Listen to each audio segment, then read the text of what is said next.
What's going on, everyone? In this video, I want to share insight on the first things we discussed within our studio.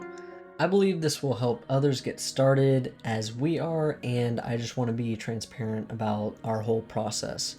There are some things that you will need to clarify for your studio, and for our plan, we wanted to write these out specifically.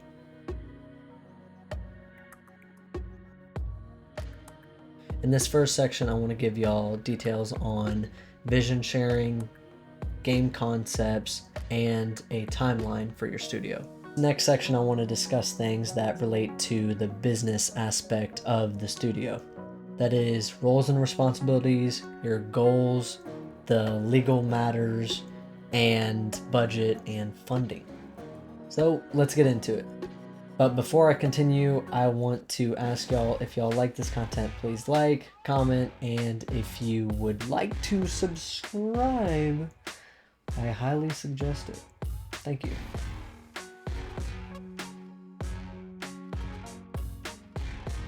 So the content portion, let's first discuss vision sharing. With you and your team, or if you're just solo, write out your visions and what inspired you to start game developing. What made you want to go down this path, and what do you think you will be? What is your vision for short term and long term? This can also relate to goals down the line, but yeah.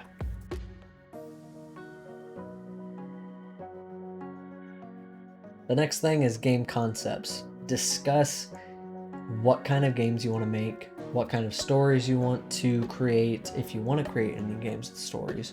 I find it easier to discuss things and create things that I am more interested in and who I am as a person. Because I wouldn't want to develop a game or like art or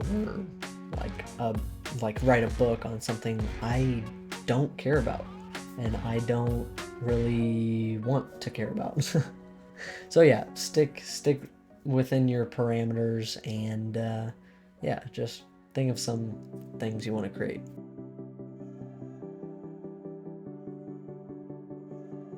So for a timeline, just form a rough milestone timeline for your game releases, or just for any milestones really for yourself. If you're solo, write this out too. Anybody, this will help you. And I want to dive into what we are going to do with our company. For our first game, it'll be very simple. It's going to be a small, quick loop game that will be in like the $1 to $5 range. So very simple. The next game will be a little bit more detailed with a broader story. It'll be around the $5 to $15 mark. And then the third is highly detailed. We are also going to be doing 2D for all of these.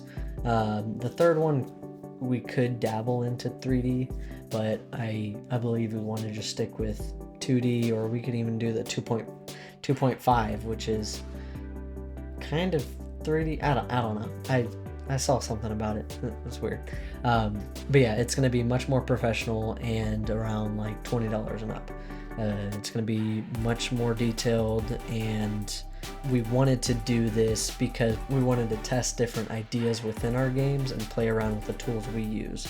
And eventually, if we decide to, cut out some tools that we don't want to use, because we want to see how well we can work and what's the most efficient way to go about certain things. We also wanted to gain more experience within the field and how we will work. We wanted to be able to build games better over time and not rush into anything and get burnt out for our few games. We didn't want to rush anything to get burnt out if we see our first few games just not doing good. So on my side of things, it also allows me to find the best ways that I can market the game and find our audience. I want to be able to test different strategies out and seeing what's the best way to go about sharing our game to build up our audience. That's it for the content portion. Let's get into the business aspect.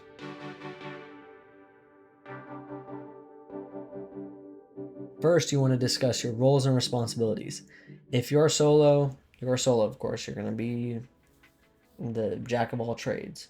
But I would highly suggest working to your skill set and possibly getting some other people on that you either trust or you know that is very good at what they do and you're not good at what they do, you know?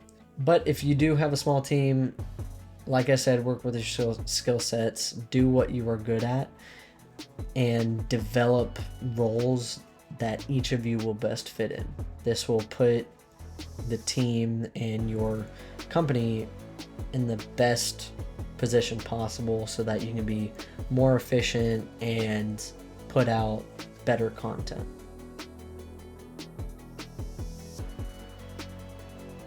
So for goals, you want to set some goals for yourself and for the studio. Where do you want it to be in a year?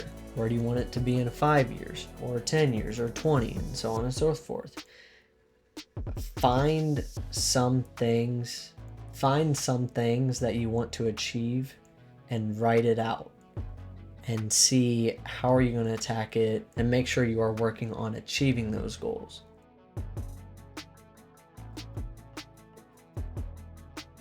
So there's also legal and admin matters. Figure out how you want to start this. It's always good to protect your creations and your games and what you develop through an LLC, for example. That's what we will probably do. So I highly suggest doing that. And also, what are you going to do about documentation? Are you going to document anything? Are you going to hold meetings and document what happened in the meeting if you were a small team? I suggest just writing things out that you believe will help later on, for if you were to get like other members, like see if it would help them out and how you go about stuff.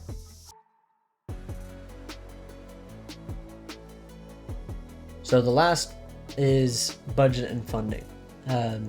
This, honestly, a game development studio, you can be on a very tight budget and still put out good stuff. Like you can totally be $0. Most of the stuff we're using is all open source, free, and just it's good, you know? But you can also look into like things of like Kickstarter and other options if you do need to raise some funds for your game or your studio in general. But that's all I have for you today. I wanted to just give a quick rundown on what we discussed in our first couple meetings and how we are going about our first development and our second and third, like I said. But yeah, if y'all like this content, please give me a comment or concern or any question you have, really. We're starting out in this, and we want to share any insight as much as we can, and also build our audience. So I appreciate y'all's time, and if y'all want to consider subscribing, I would highly appreciate that. But thank y'all, and do good, be good. See ya.